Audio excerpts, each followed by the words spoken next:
Assalamualaikum dan salam sejahtera. Selamat pagi Malaysia. Okey gang, apa khabar semua? Korang dalam keadaan yang sihat-sihat, sejahtera dan dipermudahkan segala urusan Okey gang, aku nak ceritakan sebuah kisah seram. Okey, kau pernah tak sampai ke Pulau Dayang Bunting ataupun pernah dengar cerita-cerita seram di Pulau Dayang Bunting? Sejujurnya macam aku memang tak pernah sampai lah ke Pulau Dayang Bunting tu, dan aku banyak terdengar kisah-kisah je lah. Dan Pulau Dayang Bunting ni memang tersimpan 1001 kisah misteri ya geng. Banyak macam lah. Ada yang kata pasal buaya putih lah, macam-macam lah, dengan buniannya, dengan makhluk halusnya. Dan aku juga pernah tengok daripada seorang paranormal yang terkenal, Solo Ambush. Dia pernah pergi sana. Dan jadi aku dapat gambarkan benda tu macam tu lah, sebab aku tak pernah pergi. Jadi apa yang aku nak sampaikan ni yang dikongsikan oleh Iqmal. Aku bagi nama Iqmal. Okay. Iqmal ni dia ditugaskan, dia diminta untuk pergi ke Pulau Dayang Bunting untuk bermalam di sana, untuk merasai sendiri pengalaman seram kot ada. Dia kata kan. Jadi dia ni, Iqmal ni pun ajaklah seorang lagi kawan dia merangkap dua kamera, di mana nanti kalau kat sana nanti mana tahu ada apa-apa footage ataupun gambar-gambar yang menarik untuk diorang rakamkan. Macam tu lah. So selepas bersetuju, memang Iqmal tu mula memang rasa seram kan, tapi dalam pada masa sama dia teruja lah, sebab dia nak merasai pengalaman tu. So benda tu berlaku dalam tahun 2015, pada bulan puasa geng. Siapa kata bulan puasa tak ada hantu? Jadi aku sendiri pengalaman aku sendiri pun, bulan puasa pun aku pernah diganggu. Jadi jangan kata bulan puasa ni tak ada hantu geng. Dia tetap ada geng. Cuma nampak dengan tak nampak je. Okay. Okay, so pada tarikh yang ditetapkan, pada hari yang ditetapkan, pada masa yang telah ditetapkan, mereka berdua pun bergerak daripada jeti pelancongan Teluk Baru dan sampai ke jeti Dayang Bunting. Jeti Dayang Bunting Marble Joe Forest Park. Okey, jadi lebih kurang pukul 5 geng dah sampai. Okey, kebetulan pada tu bulan puasa kan. So dia orang sampai kat jeti tu Dayang Bunting tu, dia orang disambut oleh 12 pekerja lah. 12 pekerja di sana, yang memang pekerja tu memang dia menetap kat sana dan tidur di sana. Sorry geng, asap. Okey. Masa sampai tu, pekerja-pekerja tu ada yang tengah menyiapkan juadah buka puasa untuk diorang lah. Untuk diorang buka puasa sama-sama. Jadi Iqmal dengan member dia tu pun tolong lah apa yang patut. Dan selepas berbuka puasa, keadaan situ pun dah mula gelap. Jadi diorang semua dibawa ke tapak jeti. Okey, tapak jeti ni lebih kurang 200 meter daripada wakaf tempat yang dia berehat buka puasa tadi. Dan apa yang Iqmal bagi tahu, kemah lah, tapak wakaf yang alhamdulillah, tempat wakaf yang dia orang lepak buka puasa tadi tu adalah antara laluan makhluk halus yang paling kerap berlaku lah katanya. Jadi dekat tim diorang ni, tim pekerja ni, ada seorang leader lah yang dipanggil Abang Chot.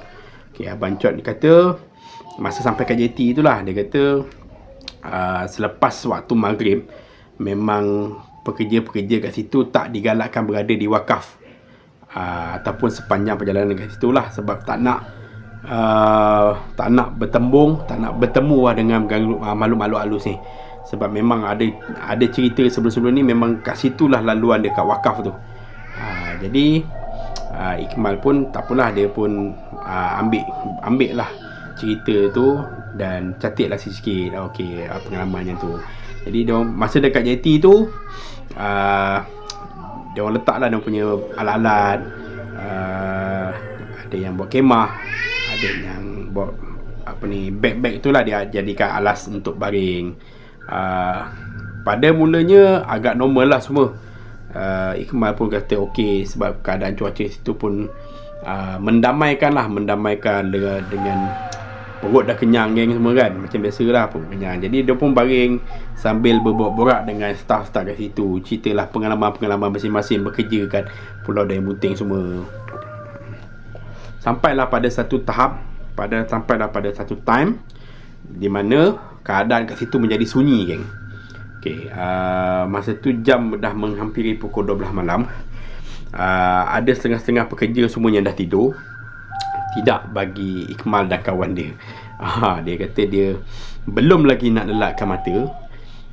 Sebab tempat baru geng. Tempat baru dia, bukannya kita tidur dalam hotel kan. Kita tidur dekat tempat macam tu. Jadi dengan cerita-cerita yang dia pernah dengar, jadi agak susah lah dia nak lelakkan mata.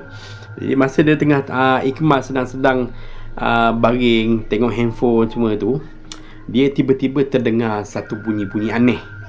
Bunyi-bunyi aneh yang datangnya daripada tak tahu geng. Benda tu macam sekejap belah sana, kejap pada belakang, kejap pada depan, kejap pada tasik depan tu lah. Jadi benda tu mula membuatkan Ikmal berasa tak selesa lah. Dia rasa tak selesa dan dan berfikir-fikir apa benda bunyi tu. Dan sampailah pada satu time ni di mana tiba-tiba keadaan jadi sunyi. Ikmal terdengar satu suara geng, dia kata, yang membuatkan jantung dia berdegup kencang sampai memang rasa nak terkencing lah. Dia kata apa yang dia dengar tu geng, Ikmal kata dia terdengar suara seorang wanita yang tengah ketawa geng, yang tengah gelak. Suara tu nyaring, dia kata. Tapi mula-mula benda tu agak sayup dengar. Lama kelamaan suara tu makin jelas dan nyaring. Suara seorang wanita tengah ketawa, dia kata. Dan dia dan kawan dia berpandangan sesama sendiri dan terdiam, tak boleh kata apa-apa. Dan dia orang cuba mengamatilah bunyi tu. Apa bunyi tu sebenarnya? Cuma dia tak dapat nak pastikan keadaan sebenar lokasi dia. Cuma dia kata suara tu kedengaran di arah puncak bukit, di area tepi belakang lebih kurang macam tu lah. Itu dia. Dan suara ni berterusan 2-3 minit. Makin kuat sampailah keadaan menjadi sunyi balik. Dan suara tu dah tak kedengaran geng. Jadi Ikmal dah mula rasa tak syok sangat, dia kata. Lalu dia pun baring lah. Dia cuba lelakkan mata geng. Dia paksa diri dia untuk tidur geng. Kawan dia pun sama. Dia paksa diri dia tidur. Okay, selang beberapa jam selepas tu lah geng, lebih kurang sejam lah dia kata je, dia dikejutkan dengan suara Abang Cot. Okay, dia macam ni dia bukannya tidur tau. Dia, kalau kau tahu kalau kau orang dalam keadaan yang gelisah, yang tengah takut, dan bila kau baring satu tempat tu, kau tak boleh tidur. Kau rasa macam kau tidur, tapi tidur ayam lah, orang panggil tidur ayam. Dia rasa macam tidur, tapi dia boleh dengar lagi macam-macam. Dan dia terkejut sebab dengar suara Abang Cot datang, kejut dia. Jadi Abang Cot kata, bangun jap. Dia kata, kenapa? Dia kata Abang Cot nampak ada satu cahaya putih geng. Cahaya putih yang tengah bergerak. Cahaya putih tu datangnya daripada arah puncak bukit tu geng. Jadi Ikmal pun tengok, dan Ikmal dapat tengok benda tu. Dia kata, nampak tak dia kata. Dia cahaya putih ni geng, dia bergerak sekata dia bukannya ada berbentuk ke, dia macam asap ke, bukan. Dia benda tu nampak. Cumanya dia bukanlah cahaya macam cahaya lampu suluh ke, bukan geng. Dia kalau kau tahu kan, kalau kau duduk kat laut ke tempat lapang geng, tengah malam bila ada cahaya bulan, tiba-tiba ada benda lalu kan, benda tu putih, kain putih, dia nampak macam bercahaya. Tapi sebenarnya cahaya tu bukanlah datangnya daripada benda tu. Tak, cuma benda tu jelas sebabkan cahaya tu, cahaya bulan tu. Allahuaklam. Jadi cahaya tu, benda putih tu saiz dia besar dan bergerak dengan agak pantas dan menghilang. Dan apa yang Abang Cot kata, dan dia orang yakin benda sebesar itu adalah langsui ataupun makhluk lain lah. Tapi selalunya selalunya memang kalau dalam keadaan macam tu, bentuk macam tu, selalunya benda tu adalah langsui, geng. Langsui. Cuma Ikmal kata dia tak sempat nak rakam sebab benda ni berlaku spontan. Dia tengah terlelap yang tu, dia tak sempat lah nak ambil kamera ke apa, tak sempat. Nak rakam benda tu tak sempat. Jadi Ikmal bertambah takut lah, geng. Bertambah takut, dan Abang Cok cuba menenangkan dia supaya sentiasa bertenang dan bacalah ayat-ayat suci Al-Quran. Jadi Abang Cok pun selepas keadaan dah reda, geng, Abang Cok pun baring semula tempat dia, dan Ikmal pun baring berselubung, dan dia tak nak fikir apa-apa lah. Dia tak nak fikir, lantak lah apa pun yang berlaku pun. Dia cuba lelakkan mata, geng. Dan dia dapat lelakkan mata, cuma lebih kurang pukul 2 pagi tu dia terjaga balik. Sebab dia kata dia terasa tempias hujan lah. Malam tu gerimis turun, dia kata. Dan selepas daripada pukul 2 tu yang terjaga lepas tempias tu pula, dia masih lagi terdengar 2-3 kali bunyi-bunyi suara wanita ketawa tu. 2-3 kali lagi dia bunyi, sampailah Ikmal ni dapat tidur betul lah. Sampailah dia terjaga pagi besoknya. Alhamdulillah lah dia terjaga tu. Alhamdulillah dia rasa lega sangat lah. Rasa lega, walaupun badan dia penat, geng, mengantuk sebab kurang tidur tu, tapi dia lega sebab dia dah nampak cahaya semua dah terang, dia dah lega lah. Dan pada besok dia, selepas dia mandi, makan semua tu, dia berjumpa lah dengan seorang kaki tangan kat situ yang dikenali sebagai nama Asmadi lah. Jadi dia pun berborak lah. Asmadi ni dia bekerja sebagai macam technician lah, geng, technician kat situ. Jadi Ikmal pun berborak lah dengan dia, dan cerita lah pengalaman semalam, apa yang dia nampak dengan Bancot semua tu lah. Dia cerita itu ini. Jadi Ikmal pun tanyalah dekat Asmadi tu, sepanjang dia bekerja kat situ, menjadi technician kat situ, bermalam di situ, ada ke cerita-cerita yang seram yang pernah Asmadi pernah lalui. Dan Asmadi pun buka ada cerita. Dia kata kebanyakan yang tidur kat situ, yang bekerja kat situ, staff itu memang boleh katakan selalu sangat lah, geng. Selalu sangat lah nampak. Tapi tak semualah staff. Nasib lah, mana yang kena tu kenalah. Dan apa yang Asmadi cerita ni, Asmadi ni cerita bukan dia seorang lah. Dia melibatkan, adalah kawan-kawan dia termasuk Abang Cok juga. Jadi apa yang satu peristiwa yang dia tak dapat, betul-betul tak dapat lupakan, adalah satu peristiwa di mana seorang pelancong Taiwan yang mati lemas kat situ, geng. Okay. Memang ada kisah ni. Dia mati lemas kat situ, kat Tasik tu lah. Tasik pulau lebih kurang macam tu lah. Tasik Daya Munting, pulau Daya Munting lebih kurang lah. Mati lemas kat situ. Dan jadi bila dah dipanggil anggota-anggota penyelamat semua, mencari lah. Masa tu memang kecoh lah, geng, kat situ. Dia cari semua, sampailah mayat pelancong tu dijumpai. Okay, masa anggota penyelamat tu mengangkat mayat tu, bawa naik atas, bawa ke dalam perjalanan ke jeti semua tu, sepanjang dia angkat tu, geng, sepanjang jalan tu dipenuhi darah, geng. Darah daripada mayat tu menitik-nitik, geng. Cuma diorang tak dapat pastikan, mungkin ada ikan ganas-ganas ke dalam tu, dah tengah makan ke apa, tak pasti lah. Tapi darah tu menitik, tapi tak nampak berkesan badan dia tu ada luka ke, tak nampak, geng. Cuma tak tahu darah tu datang daripada sudut mana, daripada body mayat tu, kan. Jadi darah tu banyak, geng. Daripada start naik pada jeti tu sampailah ke jalan nak keluar, memang penuh darah dia. Dan apa yang Asmadi kata, dia orang memang tak sempat nak bersihkan kesan-kesan darah tu, sebab kadang kan kelang kabut semua, dia nak bawa semua ni, nak bawa mayat tu, nak tolong anggota penyelamat semua, sampaikan darah tu dia lupa nak cuci. Sampailah ke tengah malam, geng. Okay, bila tengah malam dia orang nak tidur dekat jeti tu, dan dia orang masa nak tidur tu, tiba-tiba dia orang terdengar satu bunyi yang bising, geng. Bunyi bising tu dia kata seolah-olah macam ada benda yang tengah berpesta, geng. Berpesta merebut darah tu. Dia rasa macam tu lah. Dia gambarkan benda tu macam tu, sangat bising sampai dia tak tahu bunyi apa.